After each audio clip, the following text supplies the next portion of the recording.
News 24x7ಗೆ ಸ್ವಾಗತ. ಬಾಗಲಕೋಟೆ ಜಿಲ್ಲೆಯ ತೇರದಾಳ ನಗರದಲ್ಲಿ ಇಂದು ಸಾಯಂಕಾಲ ಮಹಾತ್ಮ ಗಾಂಧಿ ಕ್ರೀಡಾಂಗಣದಲ್ಲಿ social democratic party of India (SDPI) ನೂತನವಾಗಿ ಆಯ್ಕೆಯಾದ ರಾಜ್ಯ ನಾಯಕರ ಅಭಿಯಾನ ಸಮಾರಂಭ ಅದ್ದೂರಿಯಾಗಿ ನಡೆಯಿತು.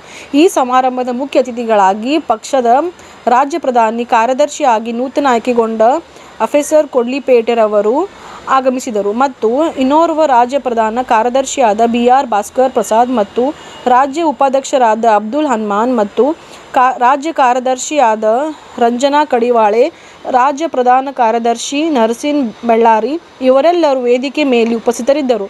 ನೂತನವಾಗಿ ರಾಜ್ಯ ಪ್ರಧಾನ ಕಾರ್ಯದರ್ಶಿಯಾಗಿ ಆಯ್ಕೆಯಾದ ವೇದಿಕೆಯನ್ನು ಉದ್ದೇಶಿಸಿ ಮಾತನಾಡಿ ಆಫೀಸರ್ ಕೊಡ್ಲಿಪೇಟೆರವರು ರಾಜ್ಯ ವಿಧಾನಸಭಾ ಚುನಾವಣೆ ಸಮಯದಲ್ಲಿ ರಾಜ್ಯದ ಜನರಿಗೆ ಸುಳ್ಳು ಭರವಸೆಯನ್ನು ಕೊಟ್ಟು ಅಧಿಕಾರಕ್ಕೇರಿರುವ ಕಾಂಗ್ರೆಸ್ ಸರ್ಕಾರಕ್ಕೆ ತರಾಟೆಗೆ ತೆಗೆದುಕೊಂಡು ಹಿಜಾಬ್ ವಿಷಯದಲ್ಲಿ ಆಗಲಿ ಅಲ್ಪಸಂಖ್ಯಾತರ ಮೇಲೆ ಆಗುತ್ತಿರುವ ದೌರ್ಜನ್ಯ ವಿಷಯದಲ್ಲಿ ನೋಡಿ ಸುಮ್ಮನೆ ಕುಳಿತುಕೊಂಡರೆ ಇಂತಹ ಭ್ರಷ್ಟ ಮತ್ತು ನೀಚ ಸರ್ಕಾರವನ್ನು ಕಿತ್ತೊಗೆಯಬೇಕು ಜನರಿಗೆ ಕೇಳಿಕೊಂಡರು.